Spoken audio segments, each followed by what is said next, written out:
Hi friends, இன்றைக்கி நம்ம புதினா தொகையல் எப்படி செய்கிறதுன்னு பார்க்க போகிறோம். அதுக்கு ஃபஸ்ட்டு வானொலியில் நல்லெண்ணெய் விட்டுக்கிட்டு அது நல்லா ஹீட் ஆன பிறகு கடுகு,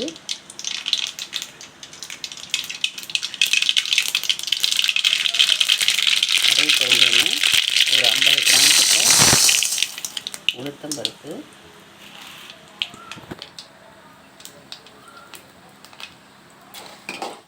பொன்னிறமாக ஆகிற வரைக்கும் ஃப்ரை பண்ணி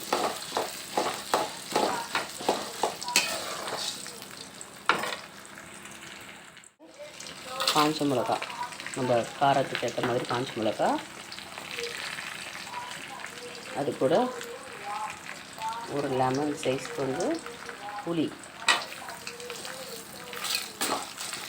ஆட் பண்ணி நல்லா ஃப்ரை பண்ணோம். ஒரு பிஞ்ச் அளவு பெருங்காயத்தூள் ஆட் பண்ணி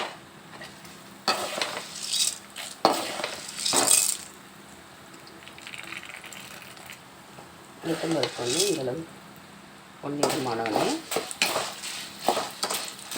இந்த கேஸ் நிப்பாட்டிக்கிட்டு இதை தனியாக எடுத்து வச்சுக்கணும். நம்ம வறுத்து வச்சுருந்த பொருளை ஒரு மிக்ஸி ஜாருக்கு மாற்றிக்கிட்டு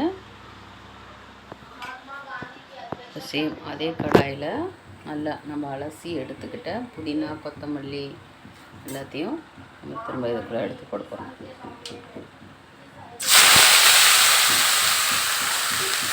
நல்லா ஒரு 2-3 டைம் அந்த மண் போகிற மாதிரி அலசிக்கணும்.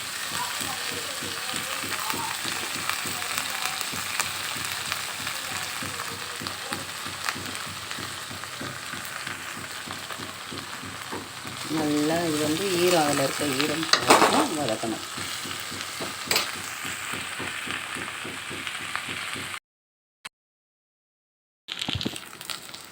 நல்லா இந்த அளவுக்கு வதங்கின பிறகு நம்ம அடுப்பு நிப்பாட்டிட்டு இதை ஆற வச்சு எல்லாத்தையும் ஒன்றா சேர்த்து அரைச்சா டேஸ்டியான புதினா தொகையல் ரெடி.